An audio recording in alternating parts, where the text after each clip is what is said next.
বিসমিল্লাহির রহমানির রহিম। জাতীয় বিশ্ববিদ্যালয়ের অনলাইন ক্লাসে সবাইকে স্বাগত। করোনাকালীন শিক্ষা কার্যক্রম চলমান রাখার স্বার্থে জাতীয় বিশ্ববিদ্যালয়ের উদ্যোগে অনলাইন ক্লাসে সংযুক্ত হতে পেরে আমি আনন্দিত। সবাইকে স্বাস্থ্যবিধি মেনে চলার আহ্বান জানাচ্ছি। আমি মোহাম্মদ কামাল হোসেন মজুমদার, সহযোগী অধ্যাপক, ১৬তম বিসিএস, রাষ্ট্রবিজ্ঞান বিভাগ, সরকারি জিয়া মহিলা কলেজ, ফেনী। আজকে আমার আলোচ্য বিষয় রাষ্ট্রবিজ্ঞান, কোর্স কোড ২৩১-৯০৫। কোর্সের নাম দক্ষিণ এশিয়ার সরকার রাজনীতি, ভারত, পাকিস্তান, নেপাল, শ্রীলঙ্কা। Lecture number ১০। লেকচারের শিরোনাম শ্রীলঙ্কার তামিল সমস্যা বা জাতিগত সংঘাত। কথা, ইন্ট্রোডাকশন। বিশ্বের আঞ্চলিক ও জাতিগত বিরোধ সমূহের মধ্যে শ্রীলঙ্কার তামিল সমস্যা অন্যতম। দক্ষিণ এশিয়া অবস্থিত দ্বীপরাষ্ট্র শ্রীলঙ্কা প্রাচীনকাল থেকে ভারত মহাসাগরের একটি মুক্তা হিসেবে পরিচিত ছিল, কারণ এই দ্বীপটির ভৌগোলিক রূপ মুক্তার মতো ছিল। এর প্রাকৃতিক সৌন্দর্য ছিল মোহনীয় এবং দৃষ্টিনন্দন, কিন্তু সে দ্বীপ রাষ্ট্রটির আকর্ষণীয় সৌন্দর্য আজ বিবর্ণ, রক্তাক্ত ও বিপর্যস্ত। তামিল সিংহলি জাতিগত সংঘাতের আগুনে জ্বলে পুড়ে ছারখার হয়ে যাচ্ছে সিংহলি দ্বীপের মায়াবী রূপ ও সৌন্দর্য। দীর্ঘকাল ধরে তামিল ভাষী ও সিংহলি জাতির মধ্যে ধর্ম, ভাষা, সংস্কৃতি এবং ঐতিহ্যগত বিরোধের সূত্র ধরে রক্তক্ষয়ী সংঘর্ষ চলে আসছে। স্বাধীনতার ৪ যুগ পরেও এই সংঘাতের জের মেটেনি। শ্রীলঙ্কার একটি সম্ভাবনার অর্থনীতি ও সামাজিক অগ্রগতি ধারাকে হুমকির মুখে ঠেলে দিয়ে ভাতৃঘাতী বিরোধ শ্রীলঙ্কার সম্ভাবনা, অগ্রগতি এবং স্বাচ্ছন্দ্যকে ছিন্ন বিচ্ছিন্ন করে দিচ্ছে। এই বিরোধের সূত্র ধরেই ভারতীয় আগ্রাসনে শ্রীলঙ্কা আজও পিছিয়ে পড়ছে সামনে চলার গতি থেকে। শ্রীলঙ্কার তামিল সমস্যা আজ গোটা বিশ্বের বিবেকবান জনগোষ্ঠীর মাথা ব্যথার কারণ। শিখন। আমরা তামিল সংঘাত পড়ে আমরা যে বিষয়গুলি জানবো: শ্রীলঙ্কার জনসংখ্যা পরিচিতি জানবো, তামিল সংকটের পটভূমি জানবো, তামিল সমস্যার প্রকৃতি জানবো, তামিল সমস্যার কারণ জানবো, তামিল সমস্যার সমাধানের উপায় জানবো এবং তামিল সমস্যা জাতীয় সংঘাত হুমকি স্বরূপ কিনা জানার চেষ্টা করব। প্রথমে আমরা আসছি শ্রীলঙ্কার জনসংখ্যার পরিচিতি। শ্রীলঙ্কার মোট জনসংখ্যার ৭১% সিংহলি, ২৯% তামিল। তামিলরা আবার দুই ভাগে বিভক্ত, যথা সিংহলি তামিল ও ভারতীয় তামিল। সিংহলি তামিল হচ্ছে যারা হাজার হাজার বছর আগে দক্ষিণ ভারতের তামিলনাড়ু বা চেন্নাই হতে শ্রীলঙ্কা গিয়ে বসতি স্থাপন করেছে, তারা হচ্ছে সিংহলি তামিল। ভারতীয় তামিল যারা ব্রিটিশ আমলে ভারত থেকে শ্রীলঙ্কা গিয়ে কর্মসংস্থানের সুযোগে বসতি স্থাপন করেছিল, তারা ভারতীয় তামিল। শ্রীলঙ্কার জনসংখ্যার অধিকাংশ বৌদ্ধ ধর্মাবলম্বী। সিংহলি তামিল এবং ভারতীয় তামিলরা পৃথক একটি জাতিসত্তা নিয়ে বসবাস করে। বিভিন্ন সময়ে অত্যাচারিত ও আক্রান্ত হওয়ার কারণ হিসেবে ভারতীয় তামিলরা বিচ্ছিন্নতাবাদী সংগ্রামে লিপ্ত। বর্তমানে পৃথক রাষ্ট্রের দাবিতে তামিলরা উত্তর পূর্বাঞ্চলে সোচ্চার হয়ে উঠেছে। এইসব এলাকায় ৯০% তামিল বসবাস করছে। তামিল সমস্যার পটভূমি। শ্রীলঙ্কার তামিল সমস্যা মানে সংখ্যাগুরু সিংহলিদের সাথে সংখ্যালঘু তামিলদের দ্বন্দ্ব সংঘাত। তামিল সম্প্রদায় ক্ষুদ্র হলেও শক্তিশালী সংখ্যালঘু। তামিল সিংহলি বিরোধের সূত্রপাত হয় ব্রিটিশ শাসনামল। যদিও ব্রিটিশ আমলে এই বিরোধ তেমনটা বিকশিত হয়নি। ইংরেজরা ব্যবসা করার মানুষের শ্রীলঙ্কা এসে ধীরে ধীরে সম্পূর্ণ দেশ দখল করে নেয়। এরা ভারত শাসন পদ্ধতি, ভাগ করো শাসন করো নীতি অনুসরণ করে শ্রীলঙ্কাতে ও তা প্রয়োগ করে, যার জন্য ইংরেজরা দক্ষিণ ভারতের তামিলনাড়ু অঞ্চল থেকে বিপুল পরিমাণ শ্রমিককে শ্রীলঙ্কায় এনে রবার ও চা বাগানের শ্রমিক হিসাবে নির্ধারণ করে এবং তাদের শ্রীলঙ্কায় স্থায়ীভাবে বসবাসের সুযোগ করে দেয়। সিংহলি ও তামিল সম্প্রদায়ের মধ্যে কোনো যোগাযোগ ছিল না। যদিও শ্রীলঙ্কার কোথাও কোথাও তারা একত্রে বসবাস করত, তবু তাদের মধ্যে কোনো পারস্পরিক সম্পর্ক ছিল না। তখন উদ্বাস্তু তামিলদের নাগরিকতা প্রদানে অনমনীয় মনোভাব প্রদর্শন করা হয়েছিল। স্বাধীন শ্রীলঙ্কার সূচনা লগ্নে তামিলদের নাগরিকতা প্রদানে অনমনীয় প্রদর্শন হেতু তামিলরা প্রথমে ক্ষোভ প্রকাশ করে। বর্তমান শ্রীলঙ্কায় তামিলরা যেমন সংখ্যালঘিষ্ঠ, ব্রিটিশ আমলেও তারা সংখ্যায় ছিল খুব কম। স্থানীয় শ্রীলঙ্কাবাসী যারা মূলত সিংহলি, তারা তামিলদেরকে সবসময় বহিরাগত বলে মনে করত এবং স্বাভাবিকভাবে সিংহলিদের মধ্যে সাথে তাদের পার্থক্য রয়েছে। তামিলরা সাধারণত হিন্দু এবং সিংহলিরা বৌদ্ধ। রাজনীতি, ব্যবসা বাণিজ্য এবং প্রশাসনিক ক্ষেত্রে তামিলরা প্রভাবশালী হয়ে ওঠে এবং সিংহলিরা এই ক্ষেত্রে পিছিয়ে পড়ে, যার প্রতিক্রিয়ায় তাদের মধ্যে মারাত্মক দ্বন্দ্বের সৃষ্টি হয়। এসব মানবিক, মানসিক, সামাজিক, রাজনৈতিক, ধর্মীয় এবং ভাষাগত দ্বন্দ্বের কারণে সিংহলী ও তামিল বিরোধ ক্রমান্বয়ে সহিংস রূপ ধারণ করতে থাকে। তামিল সমস্যার প্রকৃতি। ইংরেজ আমলে তামিল জনগণ ব্রিটিশদের বিশেষ সহযোগিতা পেলেও স্বাধীনতা উত্তরকালে সিংহলী শাসক গোষ্ঠীর বৈষম্যমূলক নীতির ফলে তামিলরা বেশ বিব্রতকর অবস্থায় নিপতিত হয়। তাদের উপর নেমে আসে নানা রকম অত্যাচার, অবিচার এবং অর্থনৈতিক ক্ষেত্রে চরম দুর্দশার শিকার হয় তারা। তামিলদের বহিরাগত হিসেবে বিবেচনা করে সিংহলীরা এদের প্রতিনিয়ত অবহেলা, অবজ্ঞা প্রদর্শন করতে থাকে। এমতাবস্থায় হতাশা এবং ঘৃণাবোধ হতে জন্ম নেয় প্রকাশ্য বিদ্রোহের। এই বিদ্রোহ একসময় সশস্ত্র সংগ্রামের দিকে ধাবিত হয়। সৃষ্টি হয় একটি আলাদা তামিল রাষ্ট্র প্রতিষ্ঠার চেতনাবোধ। এখন আমি তামিল সমস্যার প্রকৃতি নিয়ে আলোচনা করছি। এক, ইলম গেরিলা বাহিনী গঠন। তামিল ভাষাভাষী জনগণের অধিকার সংরক্ষণের প্রশ্নে 1947 সালে লিবারেশন টাইগার মুভমেন্টের জন্ম হয়, কিন্তু 4 বছর যেতে না যেতে গেরিলা সংগঠনটি দ্বিধা বিভক্ত হয়ে পড়ে। 1978 সালে বিল্লু পিল্লাই প্রভাকরণের নেতৃত্বে গঠিত হয় liberation tiger for Tamil Eelam বা LTTA, আর উমা মহেশ্বরনের নেতৃত্বে গঠিত হয় People's Liberation Organisation for Tamil Eelam বা PLOTE।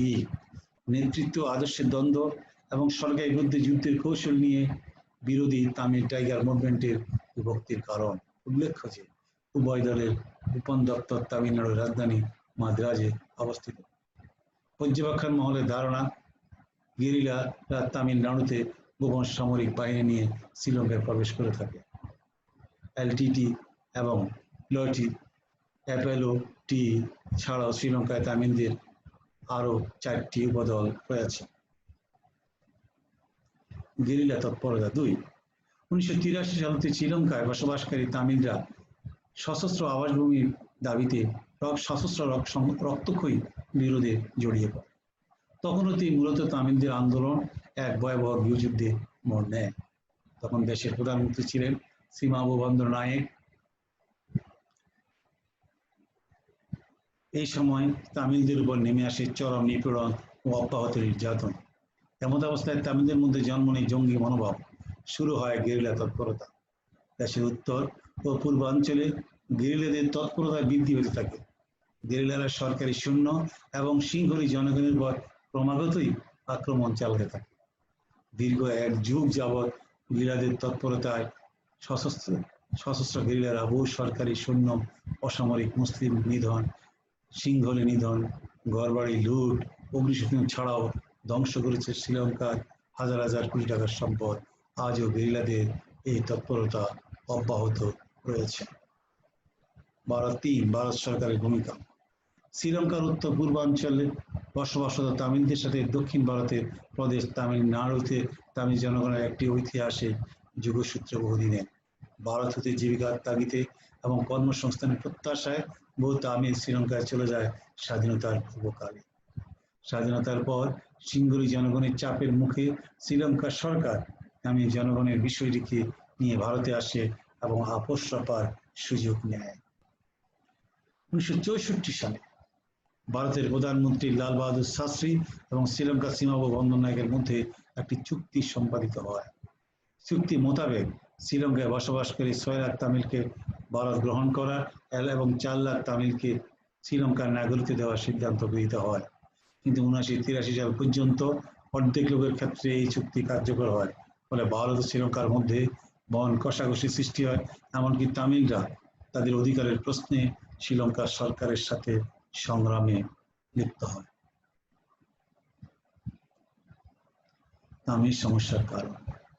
শ্রীলঙ্কা দীর্ঘদিনের তামিল সমস্যার কারণ অনুসন্ধান করলে দেখা যাবে সিংহলী ও তামিলদের মধ্যে জাতিগতভাবে বিস্তর ব্যবধান, ঔপনিবেশিক শক্তির ষড়যন্ত্র ও বিরোধ সৃষ্টির প্রচেষ্টায় আজ সমস্যাটিকে চরম অবস্থার দিকে সম্মুখীন করেছে। এখন আমি তামিল সমস্যার প্রধান কারণগুলো আলোচনা করবার চেষ্টা করব। তামিল সিংহলি বিরোধে এক মানসিক ও অবস্থানগত দ্বন্দ্ব।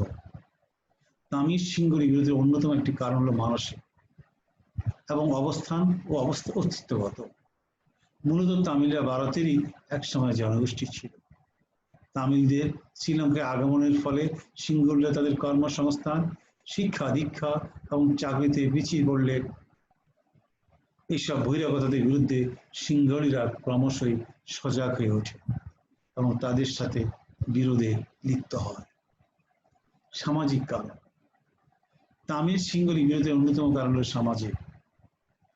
ব্রিটিশ আমল থেকে চাকুরি প্রশাসনিক ক্ষেত্রে সংখ্যালঘু হয়েও তামিলরা প্রচুর সুযোগ সুবিধা লাভ করে আসছে এবং এতে ক্ষমতায়নে বিভিন্ন পর্যায়ে তামিলদের প্রভাব লক্ষ্য করা যায়।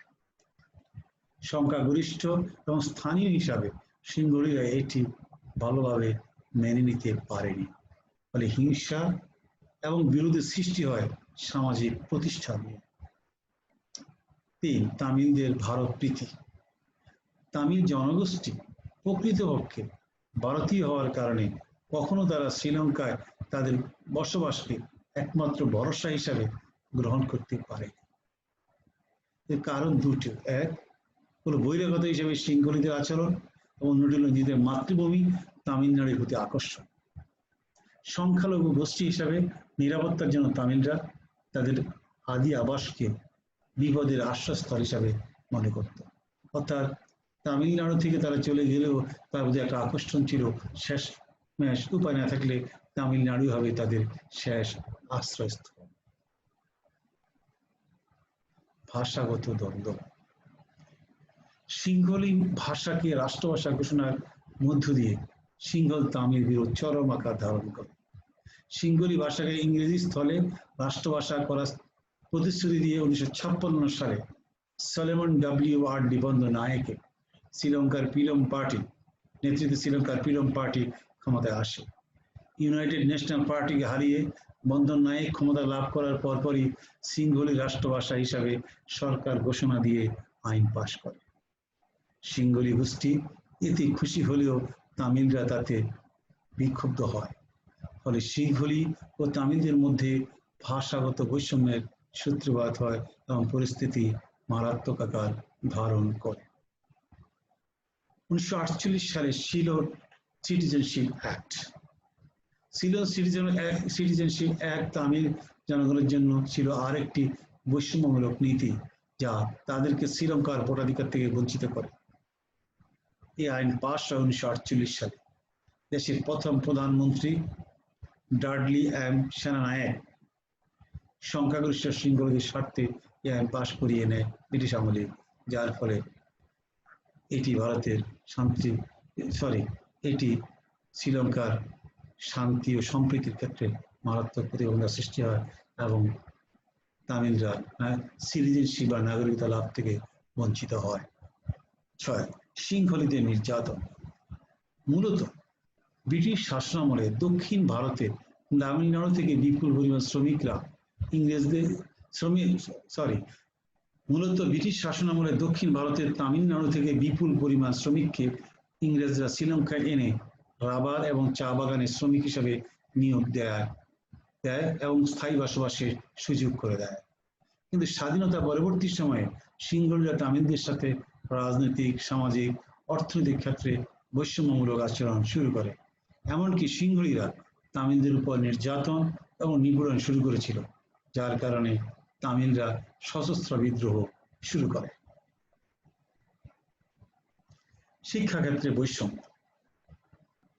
ব্রিটিশ শাসন আমলে তামিলরা ইংরেজির মাধ্যমে স্কুলে যাওয়ার সুযোগ ছিল এবং তামিলদের উচ্চশিক্ষা গ্রহণের সমান সুযোগ ছিল। কিন্তু স্বাধীনতা পরবর্তী সময়ে সিংহলীরা তামিলদের শিক্ষাক্ষেত্রে বৈষম্যমূলক আচরণ শুরু করেছিল। এরই ধারাবাহিকতায় 1971 সালে স্ট্যান্ডার্ডাইজেশন পলিসির মাধ্যমে শিক্ষাক্ষেত্রেও জাতিগত ব্যবস্থা চালু হয়, যার মূল কথা ছিল তামিল ভাষাভাষী ছাত্রদেরকে বিশ্ববিদ্যালয়ে উচ্চশিক্ষার জন্য সিংহলী ভাষী ছাত্রদের থেকে বেশি নম্বর পেতে হবে। চাকুরির ক্ষেত্রে বৈষম্য, ভাষাগত এবং শিক্ষা ক্ষেত্রে নতুন নীতি প্রবর্তনের কারণে তামিল জনগোষ্ঠী সরকারি চাকুরির সুযোগ থেকে বঞ্চিত হয়, কেননা তামিলরা সিংহলি ভাষা বলতে পারত না। শুধুমাত্র বেসরকারি প্রতিষ্ঠানগুলোতে অফিসিয়াল ভাষা ইংরেজি হওয়ায় সেখানে তামিলদের কিছুটা চাকরির সুযোগ ছিল। 1990 সালে সরকারি সেক্টরের তথ্য মতে তামিলদের মোট জনসংখ্যার মাত্র 5.9% রাষ্ট্রীয় চাকরিতে কর্মরত ছিল, যা পূর্বের বছরগুলোর তুলনায় অনেক কম ছিল। 9. সিংহলিতে আবাদি ব্যবস্থার সুযোগ দান। 1970 সালে মাহাওয়েলি প্রোগ্রাম এর মাধ্যমে শ্রীলঙ্কার শুষ্ক অঞ্চলে বসবাসরত কৃষকদের আবাদি ব্যবস্থার জন্য বিভিন্ন সুযোগ সুবিধা প্রদান করে সরকার, কিন্তু তামিলদের জন্য কৃষিক্ষেত্রে কোনো সুযোগ দেওয়া হতো না। এমনকি সরকার কর্তৃক ভর্তুকি এবং ভিজা অঞ্চল থেকে সিংহলীদের শুষ্ক অঞ্চলে পুনর্বাসনের মাধ্যমে সিংহলীদের ব্যাপক আবাদি সুযোগ সুবিধা প্রদান করা হয়। এটি তামিল সম্প্রদায়কে সরকারের প্রতি ক্ষুব্ধ করে তুলেছিল এবং বিদ্রোহে ইন্ধন জুগিয়েছে। তামিলদের জন্য স্বাধীন রাষ্ট্র প্রতিষ্ঠা। স্বাধীনতা পরবর্তী শ্রীলঙ্কায় তামিলরা ছিল নির্যাতিত এবং সব ক্ষেত্রে বৈষম্য শিকার। রাজনৈতিক ক্ষেত্রে তামিলদের কোনো সুযোগ ছিল না। তাছাড়া তামিলদের অধিকার প্রতিষ্ঠার জন্য তেমন কোনো রাজনৈতিক প্ল্যাটফর্ম ছিল না। তাই 1983 সালে লিবারেশন টাইগার্স অফ তামিল ইলম তামিলদের জন্য স্বাধীন রাষ্ট্র প্রতিষ্ঠার উদ্দেশ্যে সশস্ত্র বিপ্লবের ঘোষণা দেয়। 1983 সাল থেকে দীর্ঘ 26 বছর এই সংগ্রাম অব্যাহত রেখেছিল। 2009 সালে সরকারি বাহিনীর কাছে তামিলরা পরাজিত হওয়ার মাধ্যমে এই যুদ্ধের সমাপ্তি ঘটেছিল। তামিল সমস্যা সমাধানের প্রক্রিয়া। সমস্যার কঠিন আবর্তে কোনো জাতি দীর্ঘদিন টিকে থাকতে পারে না। দ্বীপরাষ্ট্র শ্রীলঙ্কা আজ রক্তাক্ত হানাহানিতে পরিপূর্ণ। এই অবস্থা থেকে উত্তরণের জন্য বিভিন্ন পদক্ষেপ গ্রহণ করা হয়েছে, কেননা গোলযোগ, বিপদপূর্ণ পরিবেশ কোনো শান্তিকামী মানুষের কাম্য হতে পারে না। শ্রীলঙ্কার তামিল গেরিলারা আন্দোলন এবং সিংহলি জেপিপি বামপন্থী গেরিলাদের বিভিন্ন রকম তৎপরতা শ্রীলঙ্কা বিভিন্ন সময়ে ক্ষমতার পরিবর্তন এবং রাজনৈতিক জনপ্রিয়তা নিয়ন্ত্রণ করছে। তামিল সমস্যা সমাধানের ক্ষেত্রে ব্যর্থতা এবং সফলতা জেভিপির সাথে সমঝোতার ফলাফল শ্রীলঙ্কার রাজনীতিতে বেশ কার্যকরী। এই সমস্যা সমাধানের জন্য যে পদক্ষেপগুলো প্রত্যক্ষ করি সেগুলো আলোচনা করছি। 1 বা ক, সীমাব বন্দরনায়েক সরকার।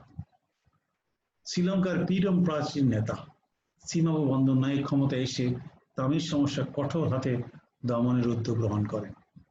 1971 সালে সরকার বামপন্থী সিংহলি তরুণদের আন্দোলন দমনের নামে যে জরুরি অবস্থা ঘোষণা করেন তা কালক্রমে তামিল বিদ্রোহ দমনের কাজেও ব্যবহৃত হয়।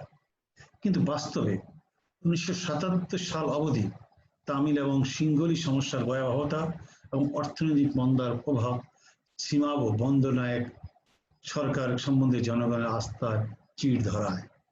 ফলে 1977 সালে নির্বাচনে বন্দরনায়েক ইউএনপি এর নিকট পরাজিত হয়। বিপুল বিজয়ের মাধ্যমে জুলিয়াস জয়বর্ধন ক্ষমতায় অধিষ্ঠিত হন। জুলিয়াস জয়বর্ধন সরকার 1977 সাল থেকে জয়বর্ধন প্রধানমন্ত্রী, পরে নির্বাহী রাষ্ট্রপতি এবং সর্বশেষ নির্বাচিত প্রেসিডেন্ট হিসাবে দীর্ঘ 12 বছর ক্ষমতায় ছিলেন। 1982 সালে জয়বর্ধন নির্বাচিত হন প্রেসিডেন্ট হিসাবে এবং তিনি তামিল বিদ্রোহ দমনের জন্য জরুরি অবস্থা ঘোষণা করেন।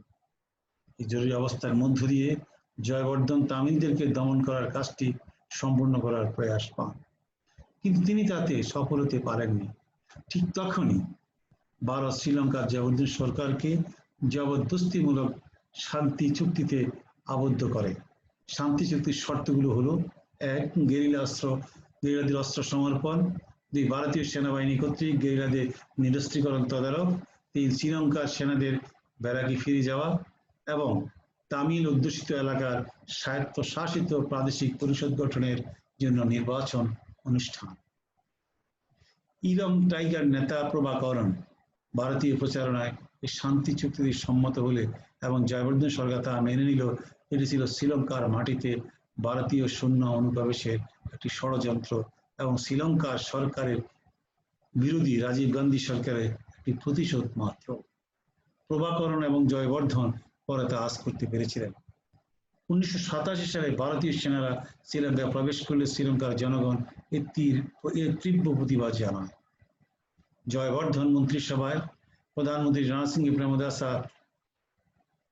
প্রেমদাসা মেনে নিতে পারেননি। এদিকে প্রভাকরণের টাইগার গেরিলারাও যদি ভারতের আগমনে খুশি হয়েছিল, তবে পরে ভারতীয় সেনাদের বিরুদ্ধে এদের যুদ্ধ করতে হয়েছে। ভারতীয় সেনাদের শ্রীলঙ্কার আভ্যন্তরীণ ব্যাপারে হস্তক্ষেপের জন্য জয়বর্ধন সরকারের উপর সৃষ্টি হয় তীব্র চাপ। ফলে তিনি পরিণত হন একজন মেরুদণ্ডহীন নেতায়। অথবা তারই প্রধানমন্ত্রী এবং ভারত বিরোধী ব্যক্তিত্ব রণসিংহ প্রেমদাসার নিকট ক্ষমতা দিয়ে 1989 সালে জয়বর্ধন রাজনৈতিক মঞ্চ থেকে বিদায় নেন। প্রেমদাসা সরকার প্রেসিডেন্ট রণসিংহ প্রেমদাসা ক্ষমতাপ্রাপ্ত পরবর্তী নির্বাচনে ইউএনপির প্রার্থী হিসাবে জয়লাভ করেন। নির্বাচিত হওয়ার 1 মাসের মধ্যে তিনি ভারতীয় সৈন্যদের ফেরত পাঠান এবং তামিল সমস্যার সমাধানে উদ্যোগী হন। যদিও ইলম গেরিলারা শ্রীলঙ্কার স্থিতিশীলতা ফিরিয়ে আনতে একমত হচ্ছিল না, তবুও প্রেমদাসার সরকার পূর্বের চেয়ে কিছুটা স্থিতিশীলতা আনতে পেরেছিলেন। প্রেমদাসার প্রয়াস তেমন কোনো উল্লেখযোগ্য সমঝোতা রচনা করতে পারেনি। তাছাড়া ভারতের জড়িত থাকার ঘটনায় কোনো সমঝোতা ও প্রয়াস সফল হবে না বলে প্রেমদাসার সরকার ধারণা পোষণ করতেন। তাই গেরিলাদের বিরুদ্ধে জনমতকে চাঙ্গা করে সামরিক অভিযানকে অব্যাহত রাখাই ছিল তার সরকারের স্ট্র্যাটেজি। প্রেমদাসার এরূপ কঠোর মনোভাব তামিল টাইগারদের মনোপ্রত হয়নি। তাদের হিংস্র মনোভাবের ফলস্বরূপ প্রেমদাসা নির্মমভাবে নিহত হন এবং এভাবে তামিল সমস্যার সমাধান মুখ থুবড়ে পড়ে। এছাড়া 1987 সালে শান্তি চুক্তির আওতায় শ্রীলঙ্কার মাটিতে অনুপ্রবেশের ফলে 1991 এর 21শে মে LTTE সংগঠনের নলিনী নামক মহিলার আত্মঘাতী বোমা হামলায় প্রাণ দিতে হয় ভারতের তৎকালীন প্রধানমন্ত্রী রাজীব গান্ধীকে। অর্থাৎ ভারত জবরদস্তির মাধ্যমে চাপ দিয়ে শ্রীলঙ্কায় প্রবেশ করেছিল এবং নিরস্ত্র করতে গিয়ে সক্ষম হয়নি। আবার এই তামিলদের আত্মঘাতী হামলায় রাজীব গান্ধীকে বিদায় নিতে হয়েছে। চন্দ্রিকা কুমারতুঙ্গা সরকার প্রেসিডেন্ট প্রেমদাসার নির্মম মৃত্যুর পর শ্রীলঙ্কার নতুন নির্বাচনে ফ্রিডম পার্টির প্রার্থী হিসাবে চন্দ্রিকা কুমারতুঙ্গা শান্তি স্লোগান নিয়ে 1994 সালের আগস্টের নির্বাচনে জিতে কোয়ালিশন সরকারের প্রধানমন্ত্রী এবং শ্রীলঙ্কার প্রেসিডেন্ট পদে নির্বাচিত হন। ক্ষমতাসীন হয়ে তিনি তামিলদের সাথে সমঝোতা করতে আগ্রহ প্রকাশ করেন। তিনি কতিপয় স্বাধীনতাকামী তামিলদের দেশব্যাপী সামাজিকভাবে পুরোপুরি সমাজভিত্তিক মর্যাদা দানের পক্ষপাতিত্বে আগ্রহ প্রকাশ করেন। তিনি এই কথাও জানান যে ফিলিস্তিন মুক্তি সংস্থার মতো প্রতিজ্ঞাবদ্ধ দল যদি গণতান্ত্রিক পথে বাড়াতে পারে, আমি বুঝে উঠতে পারি না যে LTTEর মতো সংস্থা কেন তা করতে পারবে না। প্রেসিডেন্ট কুমারতুঙ্গা তামিলদের প্রতি ন্যায় বিচারের ব্যাপারে সদিচ্ছা প্রমাণ দিয়েছেন। 1994 সালের 31শে আগস্ট তিনি তামিল অধ্যুষিত এলাকার দ্রব্য সামগ্রী চলাচলের ব্যাপারে আরোপিত নিষেধাজ্ঞা প্রত্যাহার করে নেন। টাইমের সাথে সাক্ষাৎকারে তিনি বলেন, তামিলদের কিছু ন্যায়সঙ্গত দাবি পূরণ করার আছে। সরকার তাদের স্বার্থে সরকারিভাবে বৈষম্যমূলক আচরণ করতে পারে না, কিন্তু বাস্তবে তাই হচ্ছে। 8ই জানুয়ারি 1995 এ চন্দিঙ্গা কুমারাতুঙ্গার সাথে তামিলদের শান্তি চুক্তি স্বাক্ষরিত হয়।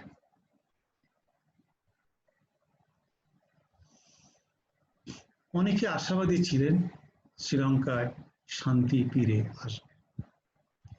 চন্দ্রিকার পূর্বের শাসকদের তুলনায় বেশ সাফল্যজনকভাবেই তামিলদের সাথে একটি শান্তিপূর্ণ অবস্থান সৃষ্টির জন্য এগোচ্ছিলেন।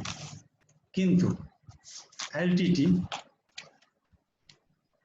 এর গেরিলারা সবাইকে হতকচিত ও বিমূল করে দিয়ে 1955 সালের 19 এপ্রিল সরকারের সাথে স্বাক্ষরিত শান্তি চুক্তি বাতিল ঘোষণা করেন।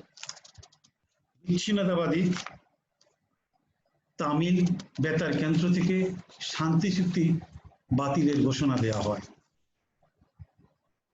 কিন্তু এলটিটির নেতা বিল্লুভাই প্রভাকরণ প্রেসিডেন্ট কুমারাতুঙ্গার কাছে পত্র লিখে শান্তি চুক্তি বাতিল ঘোষণা করেন এবং তাৎক্ষণিকভাবে তিনকোমালি প্রত্যাশ্রয়ে 2টি গান বোটে মাইন আক্রমণ করে গেরিলারা 12 জন সৈন্যকে হত্যা করে। এছাড়াও গেরিলারা সামরিক ঘাঁটিতে হামলা চালিয়ে 50 জন সৈন্যকে হত্যা করে। 1995 সালের 21 এপ্রিল মধ্যরাতে 2টি সামরিক ঘাঁটিতে গেরিলা হামলা চালিয়ে 50 জন সৈন্যকে হত্যা করে। সরকারি বাহিনী এই অপ্রত্যাশিত আক্রমণ রোধে প্রস্তুত না থাকায় সমূহ বিপদের সম্মুখীন হয়েছিল এবং যুদ্ধাস্ত্র সহ ব্যাপক ক্ষয়ক্ষতির সম্মুখীন হয়েছিল। প্রেসিডেন্ট কুমারাতুঙ্গা যে বিপুল আশা আলো দিয়ে রাজনৈতিক অঙ্গনে এসেছিলেন তা হুমকির সম্মুখীন হয়। শ্রীলঙ্কার শান্তিপূর্ণ সমাধান এখনো সফলতার চূড়ান্ত রূপ দেখতে পারেনি এবং কবে নাগাদ তা সম্ভব হবে তার বাস্তব কোনো লক্ষণ আজও দেখা যাচ্ছে না। নরওয়ের শান্তি চুক্তি 2002 সালের ফেব্রুয়ারি মাসে সরকার ও তামিল বিদ্রোহীদের মধ্যে নরওয়ের মধ্যস্থতায় একটি শান্তি চুক্তি স্বাক্ষরিত হয়। এই চুক্তির মূল শর্ত ছিল সামরিক বাহিনী এবং তামিল বাহিনী একে অন্যের বিরুদ্ধে সামরিক অভিযান চালানো কিংবা কেউ কারো ঘাঁটি অথবা নিয়ন্ত্রিত এলাকা দখল করা থেকে বিরত থাকবে। 2002 সালের 16 সেপ্টেম্বর থাইল্যান্ডের রাজধানী ব্যাংককে দুই পক্ষের মাঝে শান্তি আলোচনার মধ্য দিয়ে শ্রীলঙ্কায় শান্তি ও গণতান্ত্রিক রাজনীতির পর্ব শুরু হয়েছিল। পরবর্তীতে 2002 সালের নভেম্বর মাসে প্রভাকরণ তামিল অধ্যুষিত এলাকায় স্বায়ত্তশাসন মেনে নেওয়ার ঘোষণা দেয়। 2002 সালের 2 থেকে 5 ডিসেম্বর অস্ত্রতে 3য় দফা শান্তি আলোচনা বৈঠকে তামিলরা ফেডারাল কাঠামো সমর্থন করেছিল। তামিলরা আভ্যন্তরীণ একত্রীকরণ, ফেডারেল সরকার কাঠামো এবং ঐক্যবদ্ধ শ্রীলঙ্কা এই 3টি ইস্যুতে ঐকমত্য পোষণ করেছিল। পরবর্তীকালে 2003 সালের 9 জানুয়ারি সরকার ও তামিলদের মধ্যে পুনর্বাসন চুক্তি স্বাক্ষরিত হয়েছিল। এলটিটি যুগের অবসান 2009 সালের জানুয়ারিতে শ্রীলঙ্কার সেনাবাহিনী তামিল গেরিলাদের ধ্বংস সাধনে শুরু করে এবং সাঁড়াশি অভিযান চালায়। এর ফলশ্রুতিতে 2 জানুয়ারি 2009 এলটিটি গেরিলাদের সামরিক সদর দপ্তর ও রাজনৈতিক রাজধানী কিলিনচ্ছি শহর দখলে নিয়ে আসে। 14 জানুয়ারি 2009 শ্রীলঙ্কার সেনাবাহিনী সম্পূর্ণ জাফনা উপদ্বীপ দখল করে নেয়। 29শে জানুয়ারি তামিল গেরিলাদের সর্বশেষ ঘাঁটি মুল্লাইডিউ দখল করে নেয় সরকারি বাহিনী। 18 মে 2009 এলটিডি প্রধান বেলুপিল্লাই প্রভাকরণ নিহত হওয়ার মধ্য দিয়ে সরকারের পূর্ণ নিয়ন্ত্রণ প্রতিষ্ঠিত হয় এবং অবসান ঘটে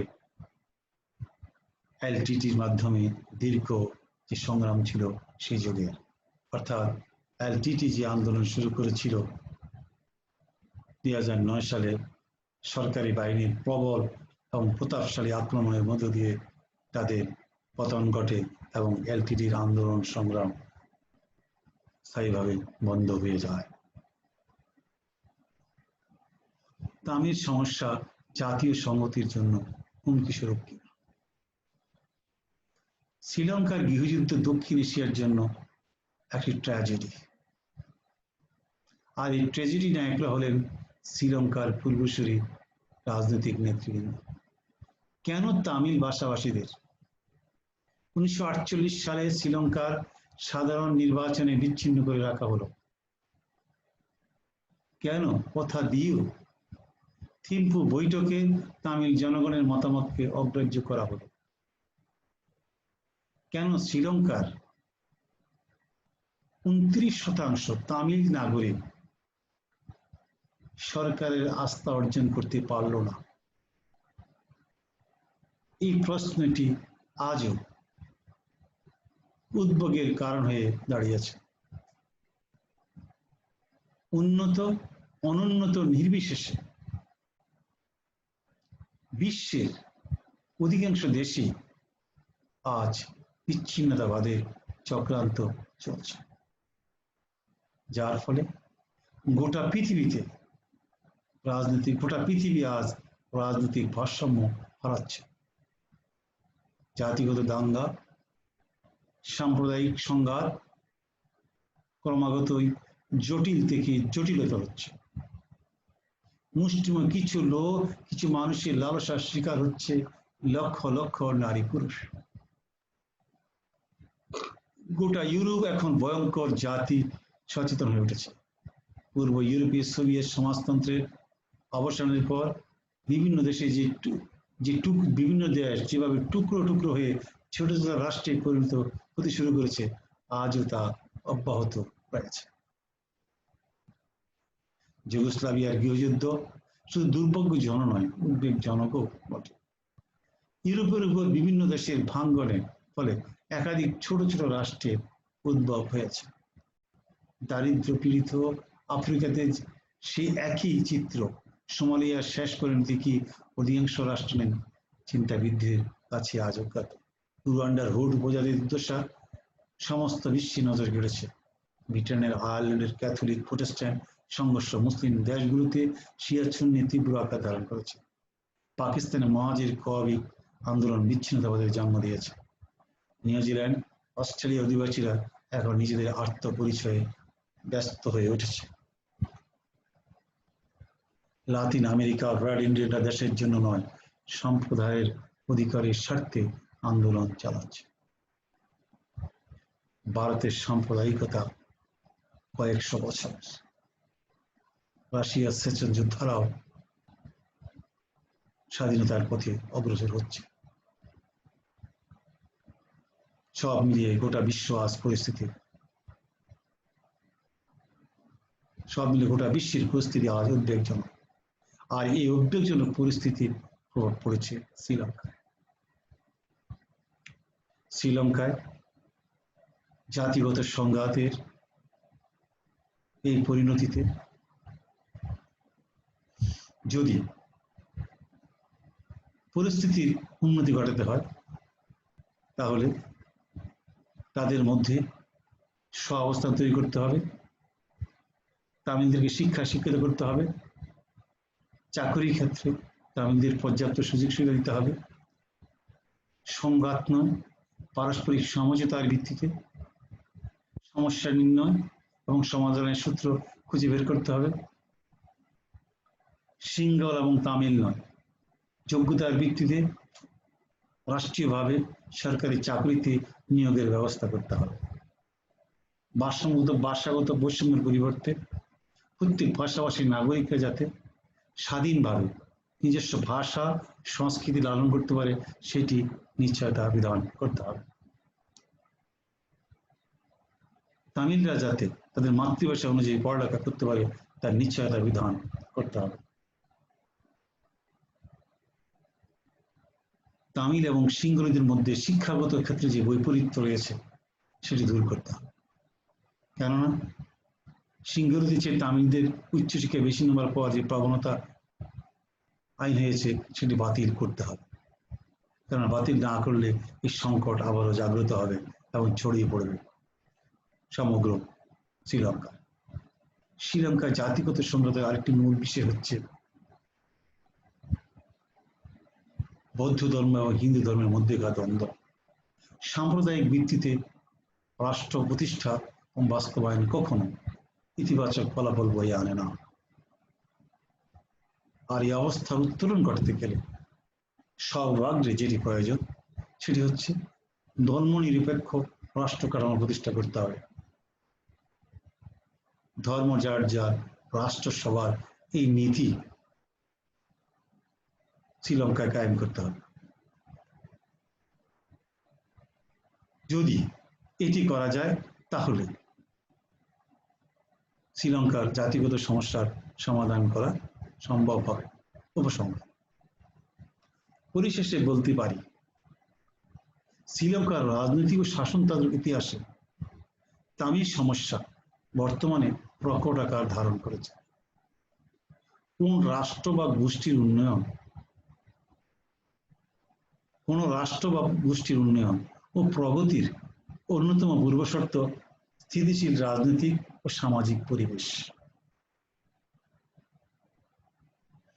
অথচ দক্ষিণ এশিয়ার গুরুত্বপূর্ণ ও সম্ভাবনাময় দ্বীপ রাষ্ট্র শ্রীলঙ্কা সুদীর্ঘকাল ধরে অভ্যন্তরীণ জাতিগত বিরোধ, বিসংবাদে জর্জরিত এবং সংঘাতে ক্ষতবিক্ষত। 99% শিক্ষিত জনগোষ্ঠী এবং বিপুল সম্পদ নিয়েও শুধুমাত্র বাত্রিকাদি গিরিজদের কারণে দেশটি কাঙ্ক্ষিত উন্নতি লাভ করতে পারছে না।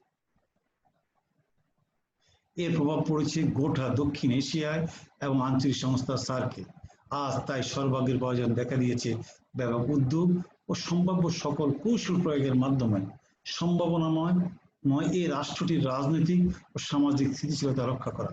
তবে আশার কথা, নরওয়ের পর যে পরিবেশ সৃষ্টি হয়েছে শান্তির লক্ষ্যে এই উদ্যোগকে আমরা আন্তরিকভাবে সাধুবাদ জানাই। তবে বর্তমান শ্রীলঙ্কা আরো স্থায়ী শান্তির পথে কাজ করছে। বর্তমান রাজাপাকসে সরকার চেষ্টা করছে যাতে আরো সহজতর উপায়ে তামিল এবং সিংহলী বিরোধ দূর করে একটি ঐক্যবদ্ধ শ্রীলঙ্কা গড়ে তোলা যায়। বর্তমান শান্তি প্রক্রিয়ায় চলমান দ্বারা অব্যাহত রেখে শ্রীলঙ্কার শান্তি প্রতিষ্ঠিত হবে এটাই বিশ্ববাসী কামনা করে। কেননা সংঘাত নয়, পারস্পরিক বোঝাপড়া এবং প্রত্যেকের যোগ্যতা ভিত্তিক সমতা নিশ্চিতকরণের মধ্য দিয়ে পারে শ্রীলঙ্কার সমস্যার সমাধান করতে, অন্যভাবে নয়। প্রিয় শিক্ষার্থীরা, আমি তোমাদের এই ক্লাস তৈরি করতে গিয়ে কম্পোজ এবং প্রিন্টিং জনিত কিছু মিস্টেক হয়েছে, তোমরা সেটি ক্ষমা সুন্দর দৃষ্টিতে দেখবে।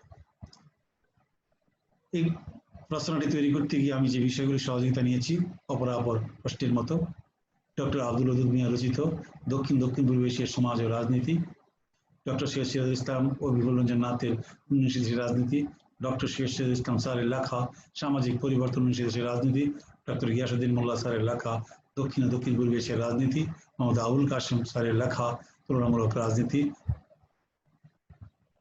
লুসিয়ান পাইয়ের South East Asian political system, Kearney Robert and the New Political Crisis of Ceylon, M. Kahin edited Major Government of Asia, V.I. Fanadikar edited Problems of Government in South Asia. পরিশেষে তোমাদের সবাইকে ধন্যবাদ জানিয়ে আমার class শেষ করছি। আল্লাহ হাফেজ।